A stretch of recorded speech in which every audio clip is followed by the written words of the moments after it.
പറഞ്ഞിട്ട് ഒരുപാട് ആളുകൾ വരും. അവർക്ക് ഈ ചെറിയ ചെമ്പിലെ കഞ്ഞി മതിയാവില്ല. അതുകൊണ്ട് എന്റെ വക ഒരു ചെമ്പ് വേണം എന്ന് പറഞ്ഞ അക്ബർ ഉണ്ടാക്കിയ ചെമ്പാണത്.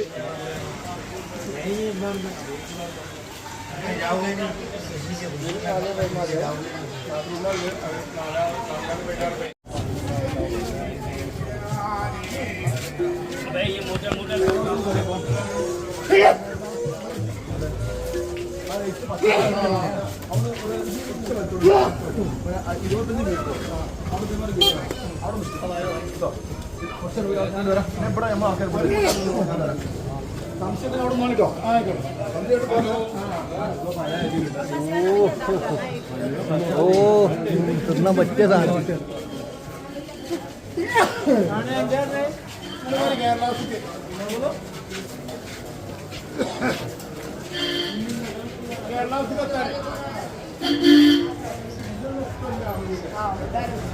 എന്താണ് കൽക്കണ്ടം? കൽക്കണ്ടം കണ്ടോളി, കൽക്കണ്ടം.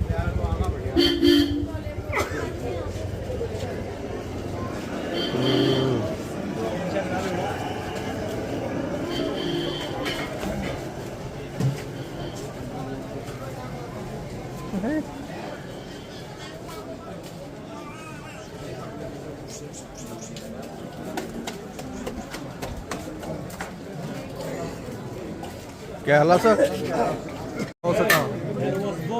കേരള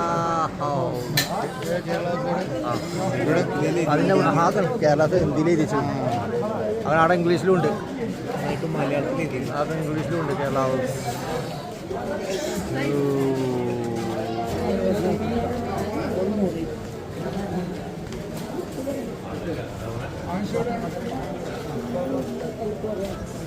ജയിച്ചാൽ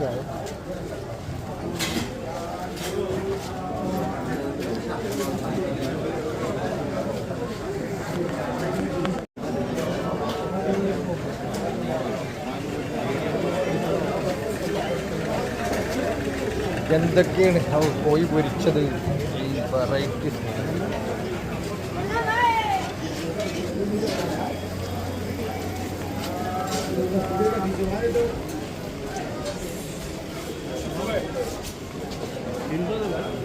പൊറോട്ട.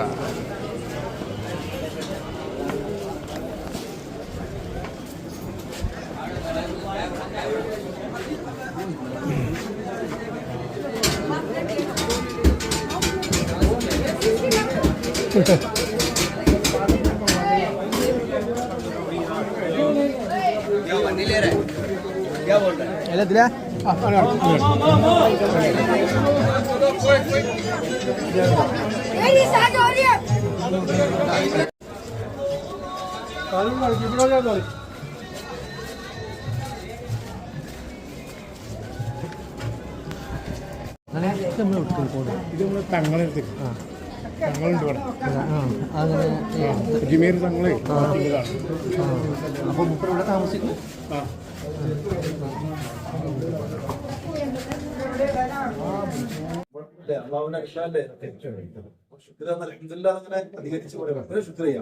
സ്വീകരിക്കട്ടെ. ആഫിയത്തോടു കൂടി ആരോഗ്യത്തോടു കൂടി എല്ലാ കർമ്മങ്ങളും ചെയ്ത് അള്ളാഹു സ്വീകരിക്കുന്ന നിലക്കുള്ള എല്ലാ ഇബാദത്തും ചെയ്ത് റാഹത്തോടു കൂടി അവന്റെ പൊരുത്തം കിട്ടി നമ്മുടെ വീടുകളിൽ തിരിച്ചെത്താൻ വളരെ പ്രധാനപ്പെട്ട മാസങ്ങളും ദിവസങ്ങളൊക്കെയാണ്. പരിശുദ്ധമായ റമദാനിലെ നമ്മൾക്ക് വന്നുകൊണ്ടിരിക്കുകയാണ്. അതിന്റെ തലേന്ന് നമ്മുടെ നാട്ടിലെത്തുക. അപ്പൊ നമ്മൾ ചെന്നാൽ തന്നെ നമുക്ക് എന്തില്ല, സമയമില്ല അവിടെ നാട്ടിൽ ചെന്നാൽ. അപ്പോ ആ നേരെ റമദാനിലേക്കാണ് കിടക്കുന്ന രൂപത്തിൽ നമ്മൾ ഇവിടെ നിന്ന് യാത്ര ചെയ്ത് പോകുന്നത്. നമുക്ക് ഈ സിയാറത്ത് കൊണ്ട് നമുക്ക് കിട്ടുന്ന നേട്ടം എന്താ? നമ്മളിപ്പം അജ്മീർ ഖാജ തങ്ങളാണ് സിയാറത്ത് ചെയ്യാൻ ഉദ്ദേശിക്കുന്നത്. ആരാ അജ്മീർ ഖാജ? ആദരവായ റസൂലുള്ളാഹി സ്വല്ലല്ലാഹു അലൈഹി വസല്ലം തങ്ങളുടെ നേരെ പേരക്കുട്ടിയാണ്. അത് മാത്രമല്ല അള്ളയും അള്ളാന്റെ റസൂലും. അള്ളാന്റെ റസൂലിന് അധികാരം ഒന്നും ഉണ്ടാവില്ല. ആരാ അധികാരം കൊടുക്കുന്നത്? റബ്ബാണ്. അള്ളാഹു സുബ്ഹാനഹു വ തആല എല്ലാ അധികാരങ്ങളും ആർക്ക് ഏൽപ്പിച്ചു? ആദരവായ റസൂലുള്ളാഹി തങ്ങൾക്ക് ഏൽപ്പിക്കുകയാണ്. ആർക്ക്?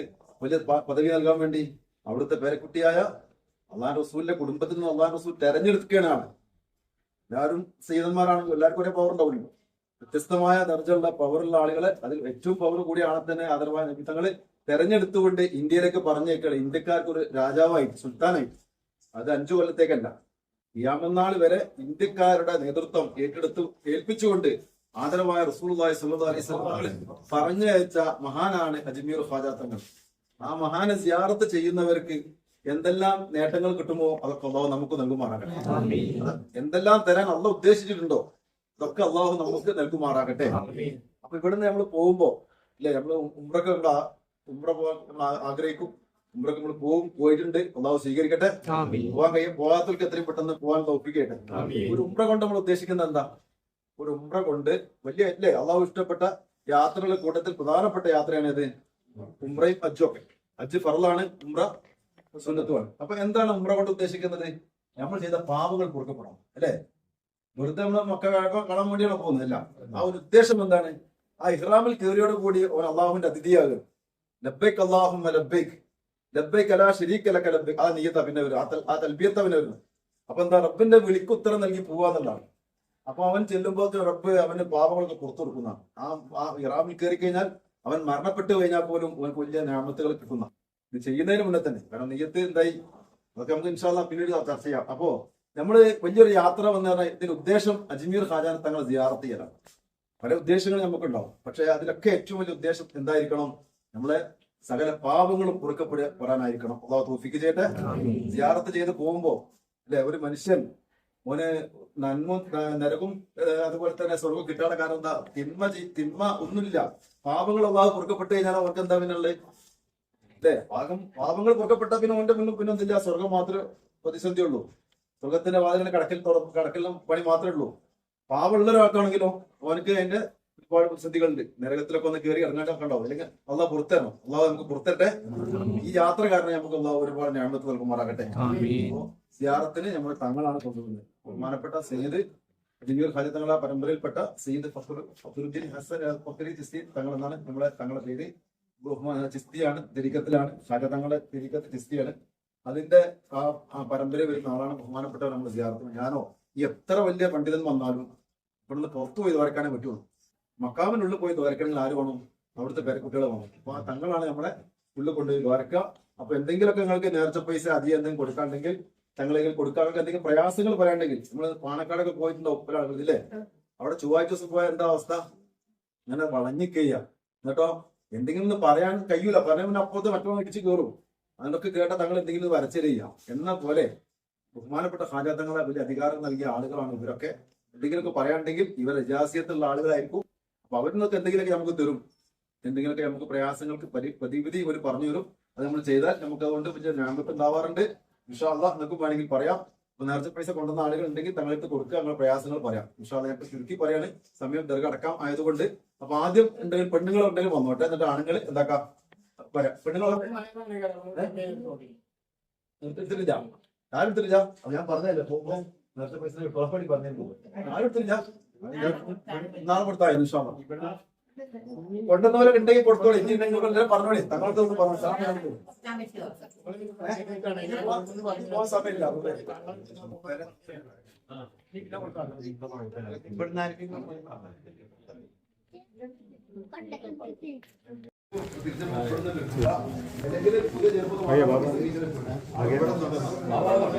बिल्डिंग में काम है ना, उधर है।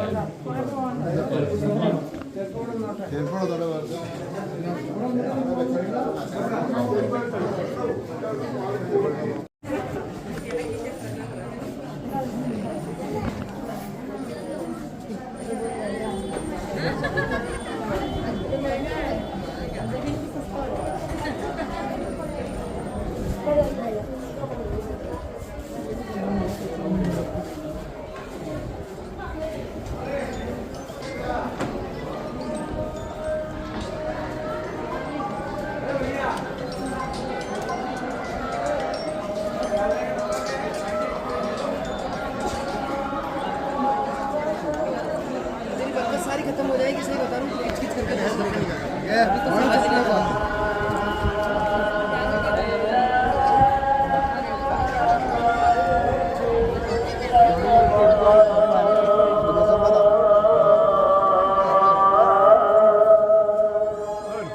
തൊപ്പി അടിച്ചാ എത്രയാണ്? ഇതിന് 60 റുപ്യ ഉണ്ട്. 60 റുപ്യ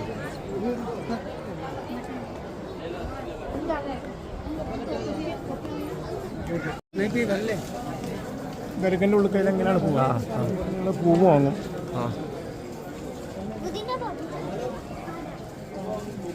തൊപ്പില്ലാത്തവരൊക്കെ തൊപ്പി കേട്ടോ, തൊപ്പില്ലാത്തവർക്ക് തൊപ്പില്ല. നീ എല്ലാവരും കൂടെ വരിക, ഓരോരുത്തരെയും തെരഞ്ഞെടുക്കാൻ കഴിയും കേട്ടോ, അത് ശ്രദ്ധിക്കാം, അവനാ ശ്രദ്ധിക്കാം. ഞാൻ മുന്നിൽ വരപ്പോൾ എല്ലാവരും ഓരോരുത്തരുടെ ബാക്കിൽ തിരഞ്ഞെടുക്കാൻ കഴിയില്ല. അപ്പൊ അതുകൊണ്ട് നിങ്ങൾ നമ്മളെ ശ്രദ്ധിക്കാം, ആരെ മിസ്സായി പോയത് കാണാൻ കഴിയില്ല, അതുകൊണ്ട് അത് ശ്രദ്ധിക്കാം. എല്ലാവരും വന്നില്ലപ്പോ ദർഗ സിയാറത്ത് ചെയ്യാൻ പോവാണ്. कैमरा बंद कर लेना अंदर ले ഇവിടെ പോകുമ്പോൾ ക്യാമറ ഉണ്ടാക്കാം. ആ ഓരാണല്ലോ ആരാണ് മുടക്കാൻ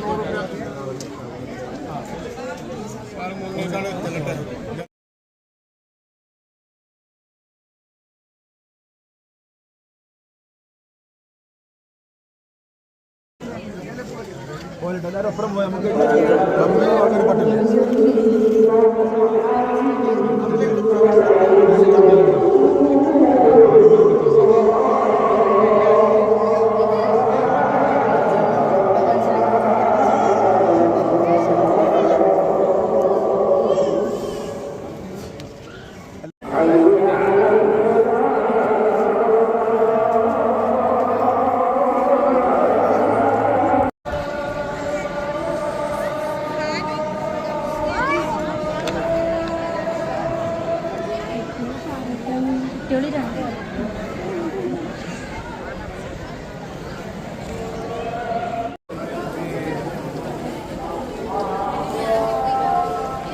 पानी आने को देखेंगे बहुत आप लोगों का से पानी का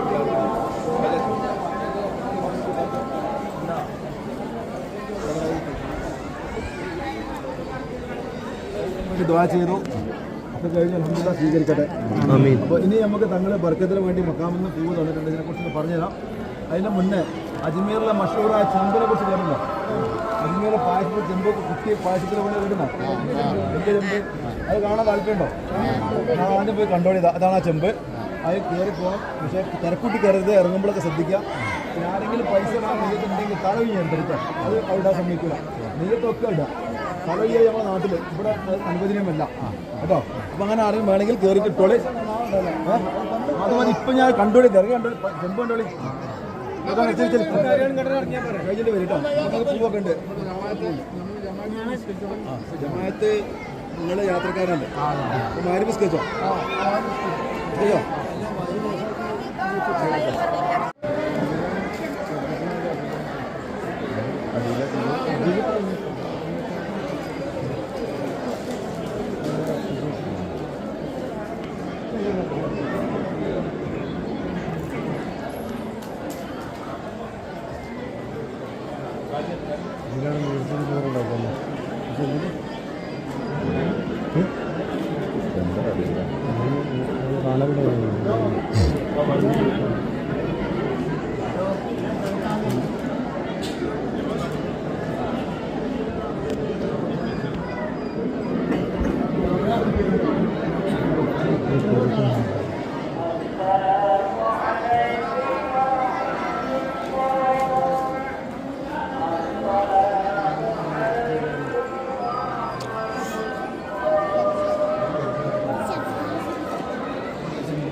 അതെന്താ അരിയോ?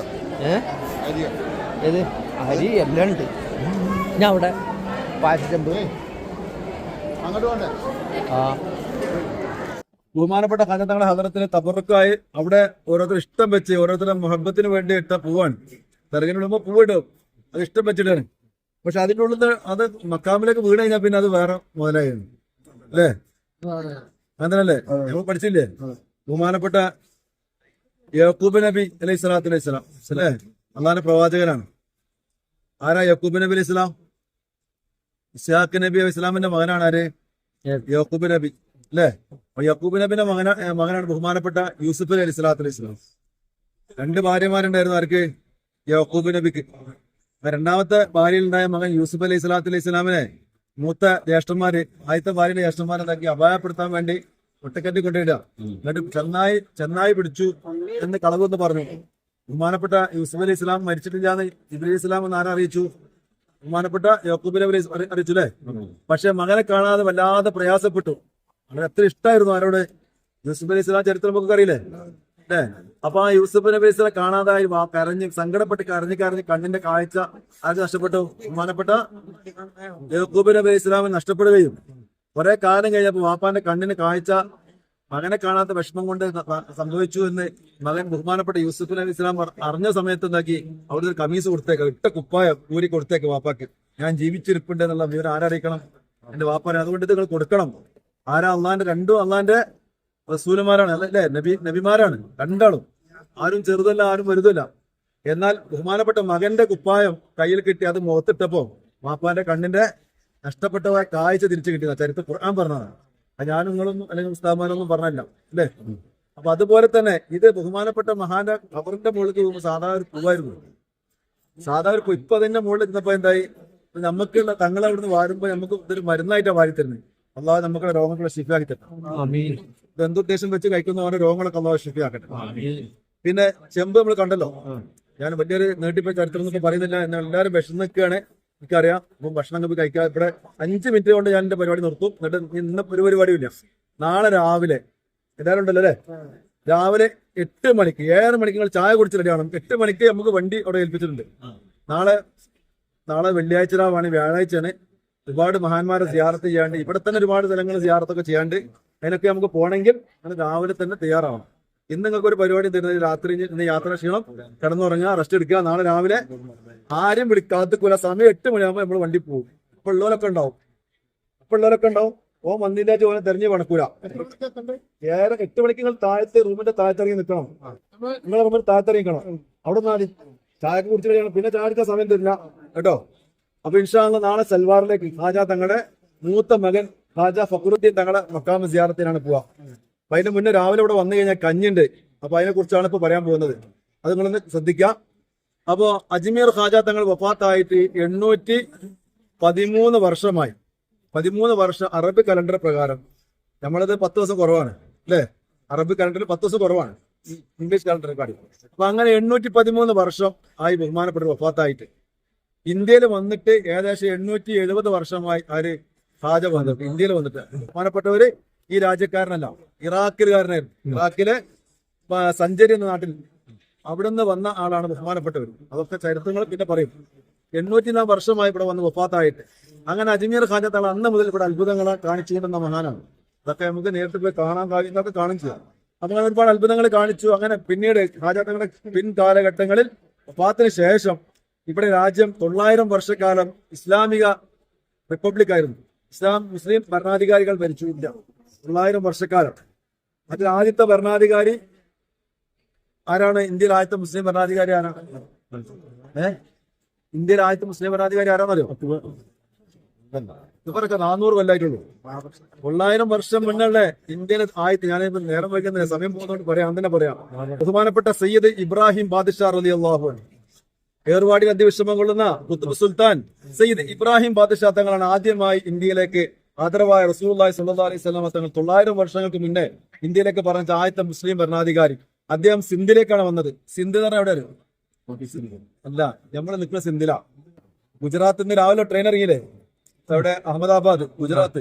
അവിടുന്ന് ഇങ്ങനെ പോകുന്ന ഇവിടെ ഈ രാജസ്ഥാൻ, അതുപോലെ തന്നെ പാകിസ്ഥാനിലെ പറയുന്ന അവിടെ വരുന്ന നമ്മൾ പോകുന്ന പഞ്ചാബ് ഉൾപ്പെടുന്ന ലാഹോർ ഉൾപ്പെടുന്ന പ്രദേശത്തേക്കാണ് സിന്ധ് എന്ന് പറയും. ആ സിന്ധിലേക്ക് ആദ്യമായി നിയോഗിക്കപ്പെട്ടത് ബഹുമാനപ്പെട്ട ബാദുഷാ തങ്ങളായിരുന്നു. ഞാൻ ചരിത്രം ആ വിഷയത്തിക്കല്ല വരുന്നത്. അപ്പൊ അതിന് ശേഷം ഒരുപാട് കാലങ്ങൾക്ക് ശേഷം ബാദുഷാ തങ്ങൾ വന്നതിന് ശേഷമാണ് ആര് വന്നത് ഇവിടെ? ബഹുമാനപ്പെട്ട ഖാജ റളിയല്ലാഹു അൻഹു. ബാദുഷാ തങ്ങളുടെ പേരക്കുട്ടിയാണ് ആര്? ഈ കിടക്കുന്ന മഹാൻ ഖുത്ബ് സുൽത്താനാണ് ആര്? ഏർവാടി എന്ത് വിഷമം കൊള്ളുന്ന ഔലിയാക്കന്മാരുടെ ഒക്കെ വലിയ ഉന്നത സ്ഥാനത്തിൽ നിൽക്കുന്ന ആളാണ് ബഹുമാനപ്പെട്ട ബാദുഷാ റളിയല്ലാഹു അൻഹു. അവിടുത്തെ പേരമകനാണ് ബഹുമാനപ്പെട്ട അജ്മീർ ഖാജ. കാരണം ഖാജ വഫാത്തായിട്ട് 810 വർഷമില്ലേ?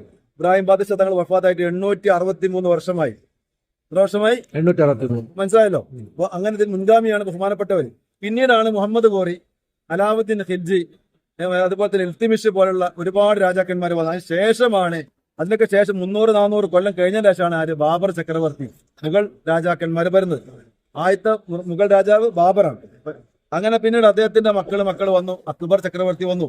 അപ്പൊ ഞാൻ പറഞ്ഞു വരുന്ന വിഷയം, അജ്മീർ ഖാജ തങ്ങളുടെ ഹദറത്തിലേക്ക് ഒരുപാട് രാജാക്കന്മാർ വരുമായിരുന്നു.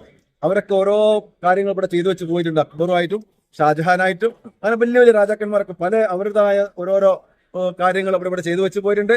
അതിൽപ്പെട്ട ഒരു സംഭവമാണ് ഈ ചെമ്പ്. ഈ ചെമ്പിന്റെ ചരിത്രം എന്ന് മാത്രം പറഞ്ഞാൽ നിർത്തും. ഇൻഷാ അല്ലാഹ്. അക്ബർ ചക്രവർത്തി ഇന്ത്യ അറിയപ്പെട്ട ചക്രവർത്തിയാണ് അല്ലെ. അക്ബർ ദി ഗ്രേറ്റ് എന്നാണ് അറിയപ്പെടുന്നത്. ചക്രവർത്തിമാരെ കൊടുത്ത് ഏറ്റവും ഉയർന്ന ഇതിലുണ്ടായിരുന്ന അക്ബറാണ്. അക്ബറിന് അള്ളാഹു സുബ്ഹാനഹു വ തആല എല്ലാ പദവിയും കൊടുത്തു. നല്ല പാണ്ഡിത്യം അദ്ദേഹത്തിന് ഉണ്ടായിരുന്നു. നല്ല അറിവുള്ള വ്യക്തിയായിരുന്നു. അങ്ങനെ അത് അറിവ് കൂടിയപ്പം അദ്ദേഹത്തിന് ചെറിയൊരു കിബറു അള്ളാഹ് കൊടുത്തു അല്ലെ. കിബർ കൊടുത്തു. അങ്ങനെ അദ്ദേഹം വലിയ വലിയ സ്ഥാനമാനം നേടി. അദ്ദേഹം സ്വന്തമായ ഒരു മതം പോലുണ്ടാക്കി. ആ മതത്തിന്റെ പേരാണ് ദീനെ ഇലാഹി. ദീനെ ഇലാഹി എന്നൊരു മതം സ്വന്തമായി ഉണ്ടാക്കി. അങ്ങനെ അദ്ദേഹം അതിന്റെ എല്ലാമായി അപ്പൊ യഥാർത്ഥ ദീൻ എന്താക്കി തള്ളി പറയൂലേ, അതല്ലേ ഇതിനർത്ഥം. വേറൊരാളൊരു ദീൻ ഉണ്ടാക്കണമെങ്കിൽ അതിന്റെ മുൻഗാമികൾ എന്താക്കണം, തള്ളി പറയണം. അപ്പൊ എന്തായി, അദ്ദേഹം തള്ളി പറഞ്ഞു. അങ്ങനെ അദ്ദേഹത്തിന് അള്ളാഹു സുബ്ഹാനഹു വ തആല 2 കുറവ് കൊടുത്തു. എല്ലാ പദവിയും എല്ലാം കൊടുത്തു. പക്ഷെ 2 കുറവല്ല കൊടുത്തു. എന്താ കുറവ്? അദ്ദേഹം 3 വിവാഹം കഴിച്ചു. ആദ്യം കല്യാണം കഴിച്ച റുഖിയ എന്ന് പറയും, തുർക്കിയിലെ രാജകുമാരിയെ.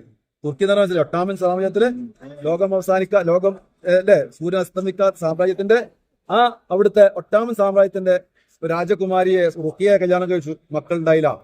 2ാമത് കല്യാണം കഴിച്ചു മറിയം എന്ന് പറഞ്ഞ ക്രിസ്ത്യാനിയായിരുന്നു. ആംഗ്ലോ ഇന്ത്യൻസ് ആയിരുന്നു. ഗോവയിൽ നിന്ന് കല്യാണം കഴിച്ചു. അദ്ദേഹത്തിന്റെ ആ സാമ്രാജ്യം അവിടെ ഉണ്ട്. ഗോവയിലൊക്കെ കേരളത്തിലൊക്കെ വന്നിട്ടുണ്ട്. ഗോവയിൽ നിന്ന് ആംഗ്ലോ ഇന്ത്യൻ വർഗത്തിൽപ്പെട്ട മറിയത്തെ കല്യാണം കഴിച്ചു. കുട്ടികളുണ്ടായില്ല. 3ാമത് രാജസ്ഥാനിലെ ഇവിടുത്തെ ഒരു ഹിന്ദു, അതായത് രജപുത്ര സ്ത്രീയായ ജോധാബായി എന്ന ഒരു ഹിന്ദു സ്ത്രീയെ കല്യാണം കഴിച്ചു. അതിനും അള്ളാഹു മക്കളെ നൽകിയില്ല. അപ്പൊ എന്തായി, ആദ്യം കല്യാണം കഴിച്ചപ്പോ നമ്മുടെ നാട്ടിൽ നടപ്പിലുള്ള വിഷയം ആലോചിച്ച് നോക്കി. ഒരു കല്യാണം കഴിച്ചു, ഒരു 5-6 മാസം ഒരു കൊല്ലം കഴിഞ്ഞിട്ട് കുട്ടികൾ കഴിഞ്ഞാൽ ആരെന്താ പറയാ, ആ പെണ്ണിന്റെ താറാറാണ് അല്ലെ, ഓക്ക് എന്തോ ഒരു പ്രശ്നം ഉണ്ട് എന്നാല്. അത് 2 കൊല്ലം കഴിഞ്ഞാലോ 2-3 കൊല്ലം കഴിഞ്ഞ് കുട്ടികൾ ഞാൻ പിന്നെ എന്താവും, ഓളെ കാര്യം തീർക്കാനുള്ള പരിപാടി നോക്കും അല്ലെ. സംഗതി ആർക്കാലും പ്രശ്നം ഉണ്ടായാലും കുറ്റം ആർക്കുണ്ടായ പെണ്ണിനായിരിക്കും. 2 കല്യാണം കഴിച്ചു. 2 കല്യാണം കഴിച്ചിട്ട് കുട്ടികൾ കഴിഞ്ഞാലോ അപ്പൊ പിന്നെ സംശയം, ആളുകൾ സംശയം വരും അല്ലെ. രാജാവ് ആദ്യ കല്യാണം കഴിച്ചു, റുഖിയ കല്യാണം കഴിച്ചു. അതില് കുട്ടികൾ ചിലപ്പോൾ സംശയം രാജകുമാരിക്കാണെന്ന്. 2ാമത് മറിയത്തെ കല്യാണം കഴിച്ചു. അപ്പോഴാണ് ജനങ്ങൾക്ക് സംശയം. 2 കല്യാണം കഴിച്ച് കുട്ടികൾ കഴിഞ്ഞപ്പോൾ സംശയം ആരിലേക്ക് വരികയാണ്, രാജാവിലേക്ക് പോവുകയാണ്. അങ്ങനെ 3 കല്യാണം കഴിച്ചപ്പോൾ ജനങ്ങൾ അല്ലെങ്കിൽ കുട്ടികൾ ചെയ്തപ്പോൾ ഒരു കാര്യം തീരുമാനിച്ചപ്പോൾ രാജാവ് ആരാണ്, ഷണ്ടനാണ്. അദ്ദേഹത്തിന് മക്കളുണ്ടാവില്ല. ജനങ്ങൾ തമ്മിൽ സംസാരം വന്നപ്പോൾ അദ്ദേഹം ആർക്കും വല്ലാത്ത മാനഹാനി വന്നു. രാജാവിന് വല്ലാത്തൊരു മോശമായി വന്നു. അദ്ദേഹത്തിന് മോശമായി തോന്നി അല്ലേ. പക്ഷെ ഇത് ആരോട് പറയാം, കാരണം സ്വന്തം ദീനയിലായി എന്ന മതമൊക്കെ ഉണ്ടാക്കിയ ഇത്ര വലിയ രാജാവിന് വേറെ ആളും പറയാണ്ടോ. അതിന്റെ ഏറ്റവും വലിയ ഉന്ന സ്ഥാനത്തല്ലേ മൂപ്പരിലിരിക്കണേ. അതിന്റെ പ്രവാചകനും അതിന്റെ നിർമ്മാതാവും ഒക്കെ മൂപ്പരല്ലേ. പിന്നെ അതിന്റെ മേലൊക്കെ ഒരാൾ മൂപ്പർക്ക് ഉണ്ടാവില്ലല്ലോ. അപ്പൊ മൂപ്പർക്ക് ആരോട് പറയാം, മനസ്സിനെ കൊണ്ടടക്കുകയാണ്. അത് മാത്രമല്ല, രാജകൊട്ടാരത്തിൽ എന്തെല്ലാം ഭക്ഷണം ഉണ്ടാവും, എന്തെല്ലാം വിഭവങ്ങൾ ഉണ്ടാവും. എങ്ങനത്തെ ഭക്ഷണത്തിലെ പാത്രത്തിലെ കഴിക്കാൻ, സ്വർണ്ണത്തിലെ തളികയിലേക്കും ഭക്ഷണം കഴിക്കാം. ഇതൊക്കെ ഉണ്ടായിട്ട് നല്ലൊരു ഭക്ഷണം അദ്ദേഹത്തിന് കഴിക്കാൻ കഴിയില്ല. കാരണം എന്ത് ഭക്ഷണം കഴിച്ചാലും വയറിലെത്തിയാലുണ്ടാവും ഭയങ്കര അസ്വസ്ഥത, ഭയങ്കര പ്രയാസം. അങ്ങനെ എന്ത് ഭക്ഷണം കഴിച്ചാലും അയാൾക്ക് വയറിലേക്ക് ചെല്ലാൻ പറ്റാത്ത അദ്ദേഹത്തിന് കഴിക്കാൻ കഴിയാത്ത അവസ്ഥ വന്നു. ഈ 2 കുറവ് വന്നു കൊടുത്തു. ബാക്കി ഫിറോനെ എവിടെ വരെ എത്തിച്ചല്ല, നിങ്ങൾ ആകാശത്തോളം ഉയർത്തി അല്ലെ എന്ന പോലെ അക്ബറിനെയും എല്ലാം കൂടെ ഉയർത്തി. പക്ഷെ 2 കുറവല്ല കൊടുത്തു. അങ്ങനെ അദ്ദേഹത്തിന് ഒരു പരിഹാരം നേടി നടക്കുന്ന സമയത്താണ് ഒരു ഫക്കീറിനെ കണ്ടുമുട്ടുന്നത്. ഒരു സൂഫിയായ ഒരു മനുഷ്യനെ കണ്ടുമുട്ടിയപ്പോ സൂഫിയോട് സൂഫി സങ്കടം എന്താ കാര്യം ചോദിച്ചപ്പോൾ പറഞ്ഞു, എനിക്ക് ഇങ്ങനെ ഒരു കുറവുണ്ട്. പ്രത്യേകിച്ച് ഈ ഭക്ഷണം കഴിച്ചിട്ട് ഒന്നും കഴിക്കാൻ കഴിയുന്നില്ല. എല്ലാം ഭക്ഷണമുണ്ട്, എല്ലാം കാണാനില്ലാതെ കഴിക്കാൻ എനിക്ക് പറ്റുന്നില്ല. അതിന് എന്തെങ്കിലും പരിഹാരം ഉണ്ടോ എന്ന് ചോദിച്ചപ്പോ ബഹുമാനപ്പെട്ട സൂഫി പറഞ്ഞു, എന്റെ അടുത്ത് മരുന്നില്ല. അങ്ങനെ ആ സൂഫി പറഞ്ഞു, ഇന്നാലിന്റെ സ്ഥലത്ത് ഒരു വലിയൊരു മഹാൻ ജീവിച്ചിരിപ്പുണ്ട്. അദ്ദേഹത്തിന്റെ പേരാണ് സയ്യിദ് മുഹമ്മദ് സലീം ചിസ്തി എന്നാണ് അദ്ദേഹത്തിന്റെ പേര്. അദ്ദേഹത്തിന്റെ പേരെന്താണ്? സയ്യിദ് മുഹമ്മദ് സലീം ചിസ്തി എന്നാണ് പേര്. ഫത്തേപൂർ സിക്കിരി എന്ന നാട്ടിൽ ജീവിച്ചിരിക്കുന്ന ഒരു സൂഫിയാണ്. ഖാജ തങ്ങളുടെ കുടുംബത്തിൽപ്പെട്ട ആളാണ്. അദ്ദേഹത്തിന് വലിയ വിലായത്തിന്റെ അധികാരമുള്ള മഹാൻ, വലിയ കഴിവുള്ള വ്യക്തിയാണ്. അദ്ദേഹത്തെ പോയി കണ്ടാൽ എന്തെങ്കിലും പരിഹാരം അദ്ദേഹം പറഞ്ഞു തരാനിരിക്കൂല. അതുകൊണ്ട് നിങ്ങൾ ആരെ പോയി കണ്ടോളേ, ഈ സൂഫിയായ സലീം ചിസ്തിയെ പോയി കാണാൻ വേണ്ടി പറഞ്ഞു അക്ബർ ചക്രവർത്തി. അപ്പൊ തന്നെ എങ്ങോട്ട് പുറപ്പെട്ടു? ആ സൂഫിയായ മഹാനെ പോയി കാണാൻ ചെന്ന് അദ്ദേഹം പറഞ്ഞു, മരുന്നുണ്ട്, പക്ഷെ എന്റെ അടുത്തില്ല. അതിനുള്ള മരുന്ന് എവിടെയുള്ളത്? അതിനുള്ള മരുന്ന് അജ്മീറിലുണ്ട്. അവിടെ ഒരു ചെമ്പുണ്ട്, ആ ചെമ്പിൽ ഒരു കഞ്ഞിണ്ട്. ആ കഞ്ഞി കുടിച്ച് എന്റെ രോഗം മാറും, വേറെ മരുന്ന് അതിനില്ല എന്ന് പറഞ്ഞപ്പോ അക്ബർ ചക്രവർത്തി എവിടെ വരെയാണ് കഞ്ഞി കുടിക്കാൻ? അക്ബർ ചക്രവർത്തി അദ്ദേഹത്തെ രോഗം മാറാനുള്ള കഞ്ഞി മരുന്ന് അജ്മീറിലുണ്ടെന്ന് പറഞ്ഞപ്പോ കഞ്ഞി കുടിക്കാൻ വേണ്ടി വന്നു. ആരാ? അക്ബർ ചക്രവർത്തിയാണ് അല്ലെ. ഇപ്പൊ കേരള മുഖ്യമന്ത്രി ഇപ്പൊ എവിടെങ്കിലും നമ്മുടെ നാടിപ്പോ എവിടെ വെച്ചാൽ അവർക്ക് മുഖ്യമന്ത്രിക്ക് ഒരു ഉദ്ഘാടനത്തിന് പരിപാടി ഉണ്ടെങ്കിൽ അയാൾ ഒറ്റക്ക് ഉണ്ടാവുക അല്ല. പ്രോട്ടോകോൾ എന്തെല്ലാം വകുപ്പുണ്ട്. കളക്ടർ മുതൽ അതിന് മേലക്കുള്ള എല്ലാ ഉദ്യോഗസ്ഥന്മാരും കൂടെ ഉണ്ടാവും. ചീഫ് സെക്രട്ടറി മുതൽ എല്ലാവരും ഉണ്ടാവുന്നുണ്ട് അല്ലെ. എല്ലാ പോലീസുകാരും ഉണ്ടാവും അല്ലെ. അങ്ങനെ തന്നെ അല്ലേ. പ്രധാനമന്ത്രിയാണ് വരുന്നെങ്കിലോ എല്ലാ ടീമും ഉണ്ടാവും അല്ലെ. അപ്പൊ ഈ ചക്രവർത്തിയെ വരുന്നത് എവിടേക്ക് കഞ്ഞി കുടിക്കാൻ. അപ്പൊ രാജാവ് വരുമ്പോ ഇവിടെ എന്തായിരിക്കും സ്ഥിതി? രാജാവ് കഞ്ഞി കുടിക്കാൻ വന്നു. അങ്ങനെ അദ്ദേഹം കഞ്ഞി കുടിച്ചു തുടങ്ങി. ഒരു ദിവസമല്ല കുടിച്ച്, 10 ദിവസം കഞ്ഞി കുടിച്ചു. 10 ദിവസം കഞ്ഞി കുടിക്കാൻ ഈ കഞ്ഞി കുടിക്കേണ്ട ആളാണോ അക്ബർ? ഇവിടെ പാവങ്ങൾക്കുള്ള ഈ കഞ്ഞി കുടിക്കേണ്ട ആളാണോ? അദ്ദേഹത്തിന്റെ കൊട്ടാരത്തിൽ എല്ലാ സുഭിക്ഷമായ ഭക്ഷണമുണ്ട്. അതൊക്കെ ഒഴിവാക്കി ഇവിടുത്തെ ഈ പാവങ്ങൾക്ക് കുടിക്കുന്ന കഞ്ഞി കുടിക്കാൻ വേണ്ടി അക്ബർ വരികയാണ്. കാരണം എന്താ? അദ്ദേഹത്തിന് വയറുവേദന മാറാൻ. പക്ഷെ 10 ദിവസം കുടിച്ചിട്ടും വയറുവേദന മാറിയില്ല. 10 ദിവസം കുടിച്ചു, വയറുവേദന മാറിയില്ല. അദ്ദേഹത്തിന് ദേഷ്യം വന്നു. ചക്രവർത്തി അല്ലേ, ഞാനിത് കുടിക്കേണ്ട ആളെന്നല്ലോ. പക്ഷെ ഈ ആ സൂഫി പറഞ്ഞുകൊണ്ട് ഒന്ന് പരീക്ഷിക്കാൻ വന്നാ, പക്ഷെ നാളെയും കൂടെ ഞാൻ കഞ്ഞി കുടിക്കും, എന്നിട്ടും എന്റെ വയറുവേദന മാറിയില്ലെങ്കിൽ ആ കഞ്ഞിന്റെ ഏർപ്പാട് ഞാൻ ഇവിടെ നിർത്തലാക്കും എന്ന് ഇദ്ദേഹം മനസ്സിലെ കരുതി അന്ന് അദ്ദേഹം കിടന്നുറങ്ങുന്ന സമയത്ത് അദ്ദേഹത്തെ സ്വപ്നം കാണുക. എന്താ കണ്ടത്? ആരാ വരുന്നത്? നേരിട്ട് ഹാജ വന്ന് സലാം പറയാണ്. ആരോട്? ചക്രവർത്തിയുടെ. അപ്പൊ എന്താ പറഞ്ഞാരോ? ഈ വലിയ ആളാന്ന് എനിക്കറിയാം, പക്ഷെ എന്തിനാ എന്റെ അടുത്ത് വന്നത്? നമ്മളിപ്പോ എടുക്കാൻ വന്നേ? ആരടുത്തേക്കാ വന്നേ? നമ്മളിവിടെ വല്ല പോലെ ആവശ്യമുണ്ടോ? ഇല്ലേ, ഉണ്ട്. നമ്മൾ ആവശ്യങ്ങൾക്ക് വന്നാണോ? ആർക്കെങ്കിലും ആവശ്യം ഇല്ലാത്തവരുണ്ടാവോ? ഇല്ലാത്തവരുണ്ടാവില്ല, എന്തെങ്കിലുമൊക്കെ ഉണ്ടാവും. അല്ല, ഇപ്പൊ ഞങ്ങൾ അവിടെ വരുമ്പോ ചിലപ്പോൾ നെയ്യത്ത് വെച്ചിട്ടുണ്ടാവില്ല. പക്ഷെ ഇവിടെ വന്നപ്പോ നിങ്ങൾക്ക് എന്തെങ്കിലും പറഞ്ഞു നോക്കാം, തരക്കേടില്ല. അതാണ് എന്റെ കൂടെ ഒരു മുജാഹിദ് വന്നിട്ട് ഓനിപ്പോ ഇവിടുത്തെ ആളായി മാറി. ഇത് ഓൻ വരുമ്പോ നോക്കോ ഓനക്കൊന്നും ആവശ്യമൊന്നുമില്ല. ഇവിടെ വന്നപ്പോ ഓൻ വെറുതെ ഈ കഥ കേട്ടപ്പോ ഓൻ മനസ്സിലൊരാഗ്രഹം വെച്ചു. ഓൻ നാട്ടിൽ നിന്നപ്പോ ആഗ്രഹം പൂർത്തിയായി. ഓനും കൊണ്ട് കുടുംബം ഇവിടുത്തെ ആൾക്കാരാവും. ഓൻ ഇവിടുന്ന് എന്റെ മാരില്ല, ഓൻ എന്നെക്കാളും കൂടുതൽ ഇവിടുത്തെ നിൽക്കണം. അതാണ് ചിലപ്പോ അങ്ങനെ ഉണ്ടാവേ. അപ്പൊ നിങ്ങൾ അങ്ങനെ എന്തെങ്കിലും മനസ്സിൽ നെയ്യത്ത് വെച്ചാൽ അള്ളാഹു പൂർത്തിയായി. അപ്പൊ അങ്ങനെ അക്ബർ ഇവിടെ നെയ്യത്ത് അദ്ദേഹത്തിന്റെ ഉദ്ദേശം എന്തായി? ഇത് മാറാൻ വേണ്ടിയാണ്. അങ്ങനെ അദ്ദേഹത്തോട് ബഹുമാനപ്പെട്ടവർ ചോദിച്ചെന്താ, നീ എന്തിനാണ് എന്റെ അടുത്ത് വന്നത്? നീ വലിയ ആളാണല്ലോ, എന്റെ അടുത്ത് വന്നാൽ ഞാൻ ഒരു മുഖ്യമന്ത്രിയുടെ അടുത്തേക്ക് അല്ലെങ്കിൽ ഒരു കളക്ടർ അടുത്തേക്ക് നമുക്ക് കയറി പോകാൻ പറ്റുമോ? അവിടുത്തെ പെർമിഷൻ കിട്ടാതെ പോകാൻ പറ്റും? അവിടെ എന്തെല്ലാം നാട്ടെടുപ്പ് അടക്കം നടന്നെങ്കിലേ പറ്റുള്ളൂ. എന്ന പോലെ എന്റെ അടുത്ത് വന്നാൽ, നീ എന്റെ അടുത്തൊന്ന് വന്നോ, 10 ദിവസം ഇവിടെ നിന്ന് കഞ്ഞി കുടിച്ചു, നീ എന്റെ അടുത്തൊന്ന് വന്നോ, കഞ്ഞി കുടിച്ചോണ്ട് രോഗം മാറുമോ? നിങ്ങൾ വന്ന് അള്ളഹാനോട് നമ്മൾ ആരോടെങ്കിലും ജസ്റ്റ് അള്ളഹാനോടെങ്കിലും പറയണ്ടേ, ഞാൻ ഇന്ന ആവശ്യമില്ല കഞ്ഞി കുടിക്കാൻ വന്നതെന്ന് പറഞ്ഞേ.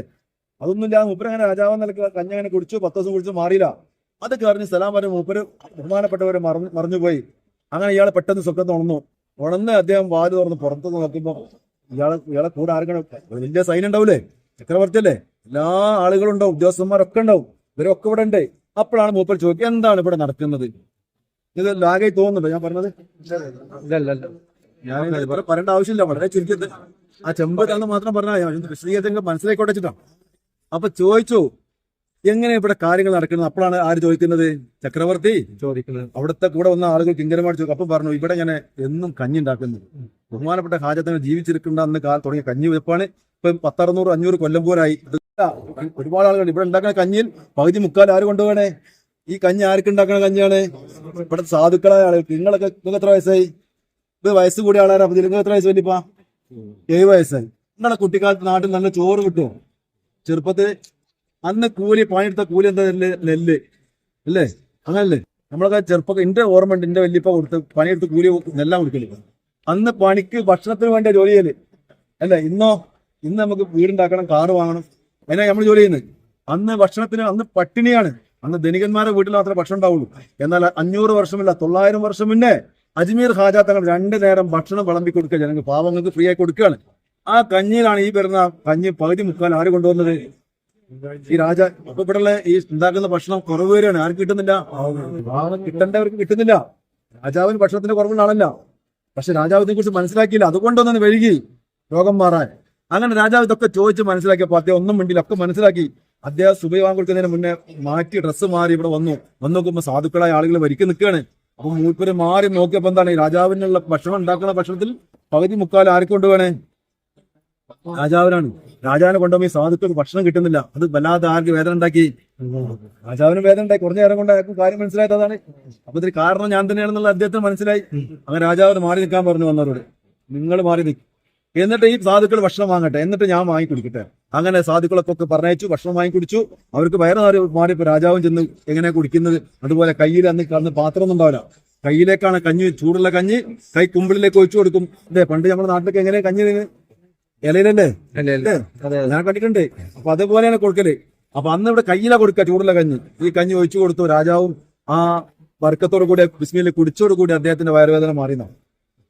അത് ഞാൻ ചുരുക്കി പറയാണ്. അങ്ങനെ അദ്ദേഹത്തിന് ഒരു എല്ലാ സന്തോഷമായി. ഈ ഇത്രയും മരുന്നും ഇതൊക്കെ ഞാൻ കുടിച്ചു, ഈ രാജ്യത്തെ എല്ലാ വൈദ്യന്മാരുടെ ചികിത്സയും കഴിഞ്ഞു, എല്ലാ മരുന്നും ഞാൻ ഉപയോഗിച്ചിട്ടും മാറാത്ത ഈ കഞ്ഞി കുടിച്ചപ്പോൾ ഇത് മാറിപ്പോ ഈ കഞ്ഞി സാധാ കഞ്ഞിയല്ല എന്ന് അദ്ദേഹം മനസ്സിലാക്കുകയും പറഞ്ഞിട്ട് ഒരുപാട് ആളുകൾ വരും.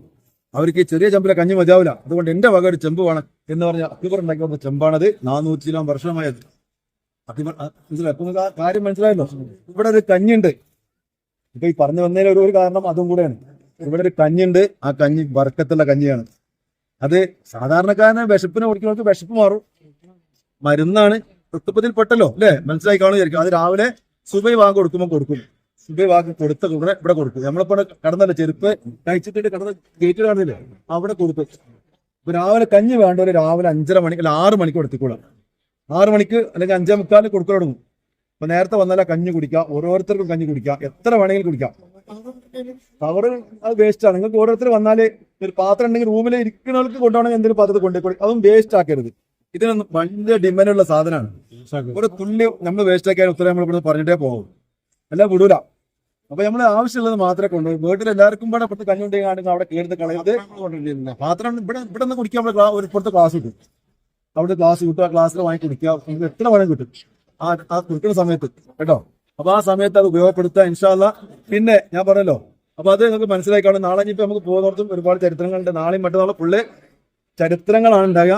അല്ലാതെ വയലോ അല്ലെങ്കിൽ ദോയൊന്നല്ല. ദോയൊക്കെ നിങ്ങൾ ദോരയ്ക്കുക. ഞാൻ ഈ കഥകൾ ഇങ്ങനെ പറഞ്ഞതിന്റെ ഇവിടുത്തെ ഇൻഷാ അല്ലാ. അപ്പൊ ഇനി മരുന്ന് ഇത് ബർക്കത്തിന്റെ ചീരനെയാണ്. ഇത് വാങ്ങിക്കാൻ കൊടുത്ത് വേക്കോട്ടാണ് നിൽക്കി. ഇനി ഞാൻ രാവിലെ പറഞ്ഞ 8 മണിക്ക് നമ്മൾ പോട്ടോ. പെണ്ണെങ്കിൽ തരട്ടോ. ആ നൂല് അവിടുന്ന് വാങ്ങിക്കോളൂ. അത് ഇപ്പൊ കൊടുത്തില്ലെങ്കിൽ ഓരോരുത്തരും കൊടുത്താൽ അത് ബിസ്മില്ലാ. ഇത് മരുന്നാട്ടോ. ഇത് വേഗം ബിസ്മില്ലാ തിന്നാണ്. ഇത് നിങ്ങൾക്കുള്ളതാണ്. ആ പൂ തിന്നുള്ള മരുന്നാണ്.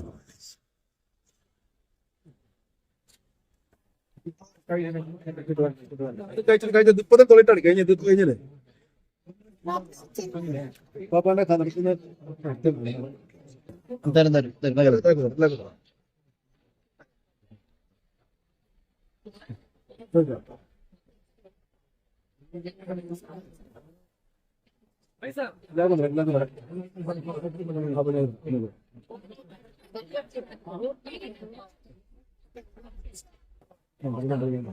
കുട്ടികളെ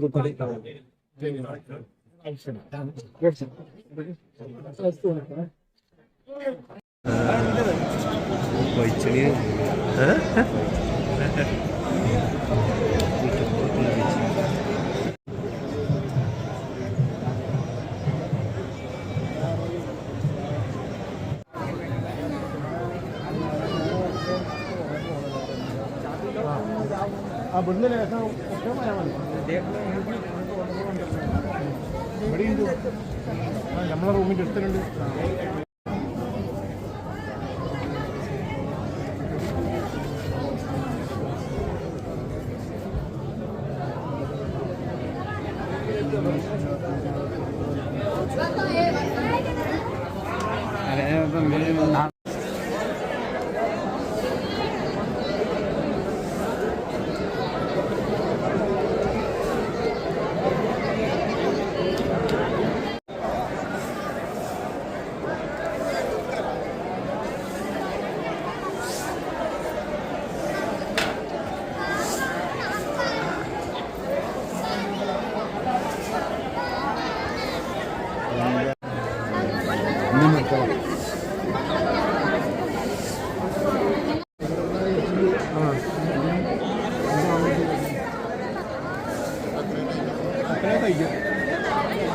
രാവിലെ കൊടുക്കാൻ അറിയില്ല.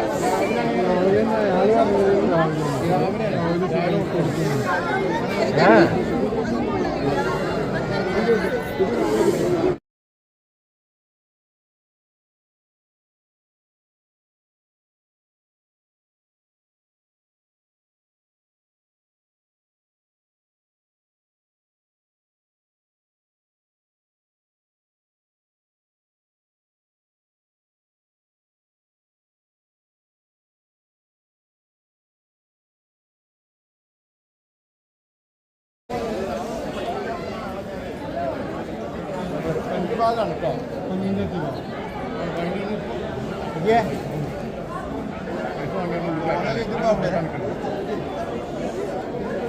ഖാജ ദർഗ അമീർ ദർഗ കണ്ട് മടങ്ങാണ്. ഫുഡ് കഴിച്ച് വാങ്ങി പോകും.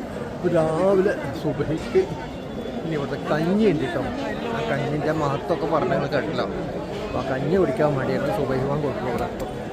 സവ അപ്പം വിശദമായിട്ടുള്ള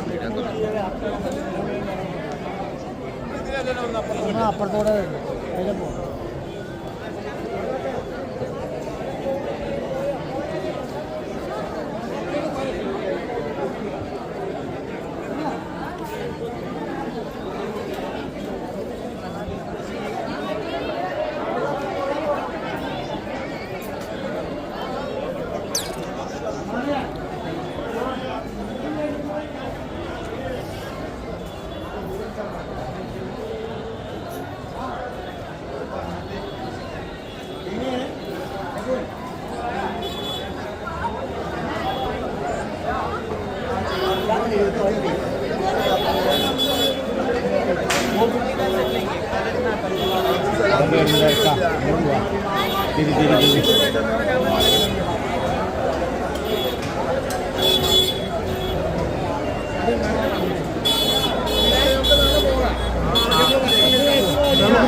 സീസണില്ലാത്ത നേരമാണ് ഇപ്പോൾ ഈ തിരക്ക്.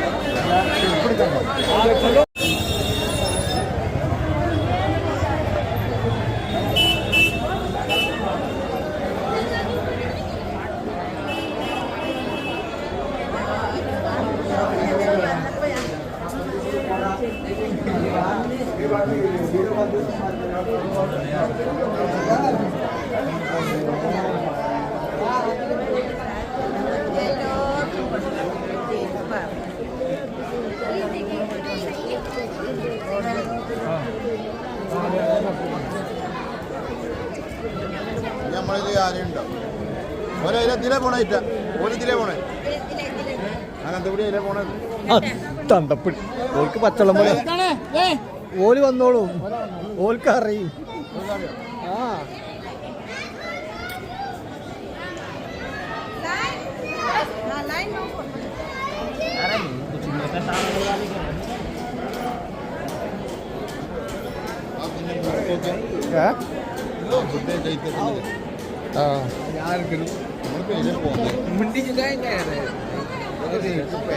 അത് മാലയാണല്ലേ, മാലയാണുള്ളത് കേട്ടോ. മോളില് ലൈറ്റ് എത്തുകയാണെ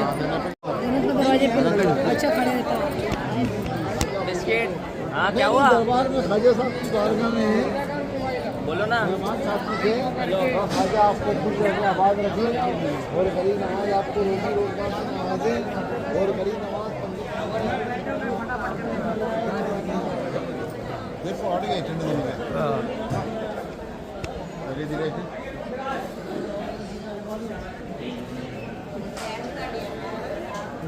ഇതൊക്കെ എന്താണ്? ഓരോ ആൾക്കാർ ഓരോ ആൾക്കാരെടുത്ത് ഇങ്ങനെ വന്നുകൊണ്ട് നമ്മൾ എന്താണ്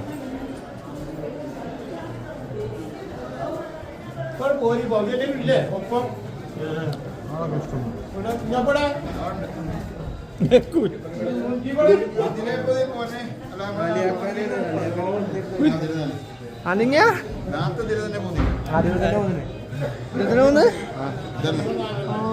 ഇതന്നെ നമ്മൾ പോകുന്ന ഗേറ്റ് ഇത് നമ്മൾ പോകുന്നതാണ്. അപ്പൊ അതില് തിരക്കുണ്ടായിരുന്നു.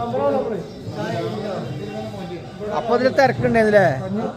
ഇവിടെ കഞ്ഞി അപ്പൊ അതിൽ തിരക്കുണ്ടായിരുന്നു. ഇവിടെ ഇട്ടോ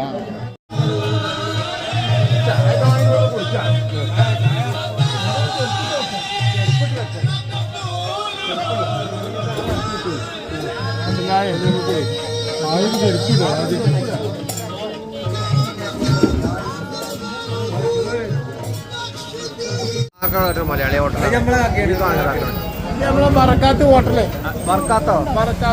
അൽ ബർക്കാത്ത് ഹോട്ടലാണ്. നമ്മളെ നാട്ടിൽ തലശ്ശേരിക്കാരാ. തലശ്ശേരിക്കാരല്ലേ? തലശ്ശേരി ദം ബിരിയാണി ഉണ്ടാവോ? ഹോട്ടലിന് ചാൻസ് ഉണ്ട് ഇവിടെ. അല്ലേ? തലശ്ശേരി ദം ബിരിയാണി. ചോറോ ചപ്പാത്തിയോ കൂടാതെ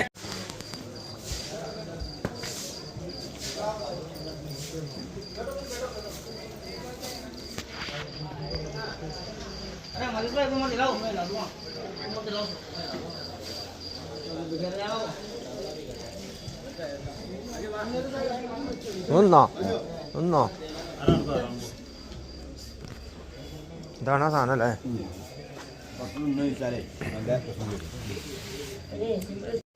ഈ ചെമ്പിന്റെ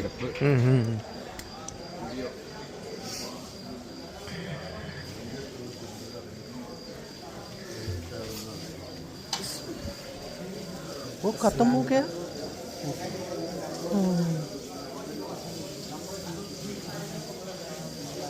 നല്ല ചെമ്പ്.